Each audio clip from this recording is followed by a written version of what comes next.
Hello friends, இன்றைக்கி நம்ம கிச்சனில் இறால் கிரேவி செய்ய போகிறோம். ஒரு முறை இப்படி மசாலா அரைச்சி செய்து பாருங்கள், டேஸ்ட் வேறு லெவலில் இருக்கும். வாங்க இறால் கிரேவி எப்படி செய்யுதுன்னு பார்க்கலாம்.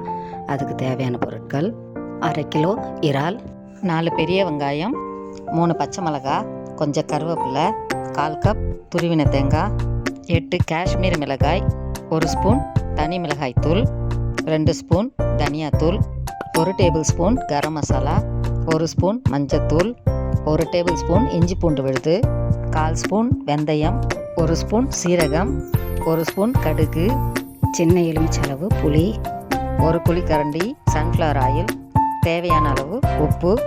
இவ்வளோதாங்க இறால் கிரேவி செய்யறதுக்கு தேவையான பொருட்கள். வாங்க இறால் கிரேவி எப்படி செய்யறதுன்னு பார்க்கலாம். முதல்ல குழம்புக்கு மசாலா அரைச்சிக்கலாம். ஸ்டவ் ஆன் பண்ணிக்கலாம். சின்ன கடாய் வச்சுக்கலாம். கடாய் காஞ்ச பிறகு கடுகு, சீரகம் 3ஐயும் சேர்த்து ப்ரௌன் ஆகிற வரையும் வறுத்துட்டு தட்டில் போட்டு ஆற வச்சு மிக்ஸி ஜாரில் தண்ணி ஊற்றாமல் பொடி பண்ணிக்கலாம்.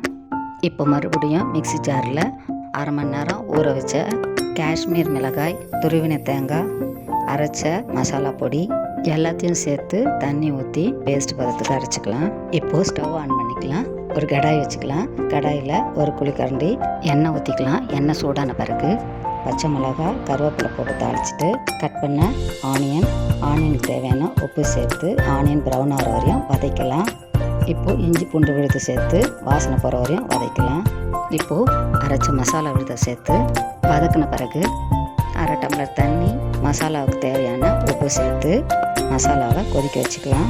மஞ்சத்தூள், மிளகாய்த்தூள், தனியா, கரம் மசாலா எல்லாத்தையும் சேர்த்து கலந்துட்டு கரைச்சி வச்ச 1/2 டம்ளர் புளி தண்ணி, சுத்தமான இறால் எல்லாத்தையும் சேர்த்து மிக்ஸ் பண்ணிவிட்டு எண்ணெய் பிரிகிற வரையும் குழம்ப கொதிக்க வச்சுக்கலாம். இவ்வளோதாங்க, சுவையான இறால் கிரேவி ரெடி ஆகிடுச்சு. ஒயிட் ரைஸோடு சேர்த்து பிசைஞ்சு சாப்பிடும்போது சும்மா டேஸ்ட்டு வேறு லெவலில் இருக்கும். நீங்கள் ஒரு முறை இந்த ரெசிபியை ட்ரை பண்ணி பாருங்கள். உங்களுக்கு இந்த வீடியோ பிடிச்சுன்னா லைக் பண்ணுங்கள், ஷேர் பண்ணுங்கள், சப்ஸ்கிரைப் பண்ணுங்கள். பாய்.